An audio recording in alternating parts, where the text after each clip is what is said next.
बट जाई है घरवा आंगन हो, जातानी कमाई दुख दूर होई माई के।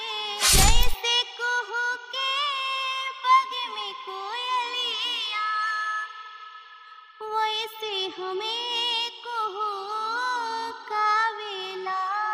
बिहार में बहुत नए नए सिंगर प्रतिदिन निकल रहे हैं।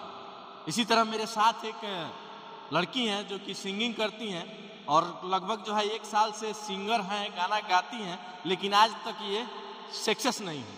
कितना पैसा इनका अभी तक खर्चा हो गया, आइए इनसे जानते हैं। क्या नाम है?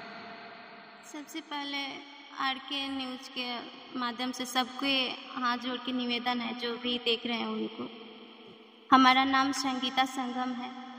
क्या करती हैं? हम सिंगिंग करते हैं, लेकिन फिर भी हमको उतना पता नहीं था कि इसमें पैसा लगता है। अच्छा जी। कितना दिन से गाना गा रही हैं? 8-9 महीना, मतलब कि हो गया 6, 7, 8, 9 महीने ऐसा ही हो गया। अच्छा, कितना गाना अभी तक गा चुकी हैं? हमारे पास ज़्यादा पैसा नहीं था। पैसा देंगे तो गाना गाएंगे, नहीं देंगे तो नहीं गाएंगे। नहीं तो हम लोन उठाए थे, तो हम नहीं सोचे कि पैसा लगेगा। हम 5 गाना 6 गाना गाए हैं। अच्छा। और जो जैसा खोज रहे थे गाना लिखा हुआ, वैसा हमको नहीं मिला। यूट्यूब से सर्च करके हम गाना मांग मांग के हम जैसा दिए वैसा गाए। और मेरा यूट्यूब चैनल भी है, यूट्यूब चैनल अपना ही है, उनको भी नाम है MS संगीता संगम का नाम से है यूट्यूब चैनल हमारा। कितना लोन उठाई थी, कितना पैसा? लोन हम उठाए थे 30 से, ऐसा ही उठाए थे 30-35 ऐसा। 30,000 की 35,000? करेक्ट बोली। 30 मतलब कि क्या चीज़ ना उसमें से कटता है ना, तो 33 से ऐसा ही उठा था। 35,000 में 33। मतलब 35,000 का आप लोन लिए थे, उसमें कुछ प्रोसेसिंग फीस वगैरह कटता है? जी जी जी हाँ। तो 35,000 का ही लोन होगा? जी जी। तो ये 35,000 रुपया पूरा आप लोन लिए और लोन लेके गाना गाए? जी हाँ, गाना गाए। तो पैसा सब खत्म हो गया? हाँ, पैसा खत्म हो गया। लेकिन आप जहाँ हैं वहीं पे है? हाँ, वहीं पे है। तो हम ऐसा सोच करके गाए कि हाँ, हम बहुत गरीबी में हैं, तो हम सोचे कि हम बहुत लोग गाना गाते हैं, तो हम भी सोचे कि हम भी गाना गाएं। तो उसमें हम नहीं पता था कि इतना पैसा लगता है। हाँ।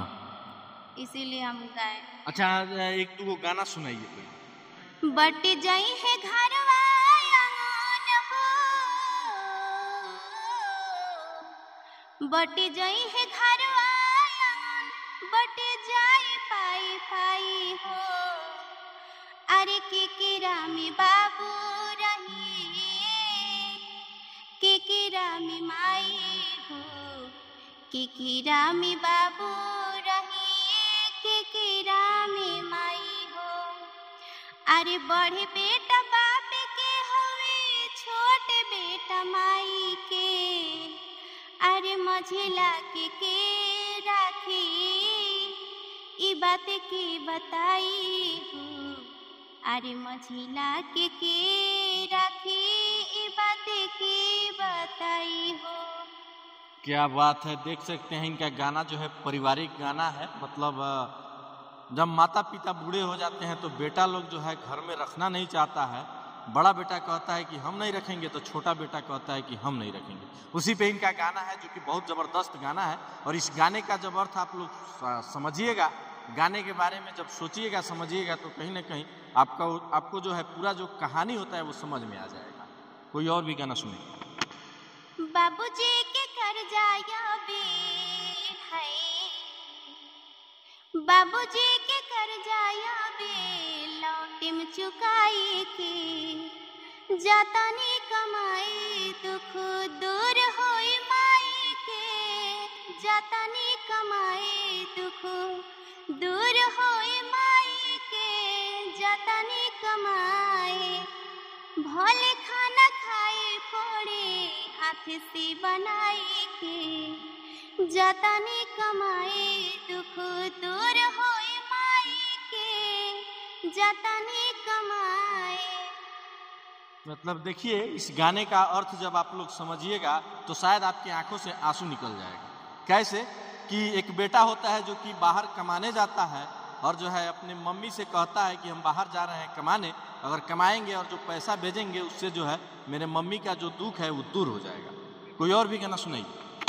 कि छोड़ी के हमके जा तू बहारा, कितना तू रुपया कमावेला। ए राजा जी, ए सैया जी, कितना तू रुपया कमावेला। जैसे कुहू के पग में कोयलिया, वैसे हमें कुहू कावेला।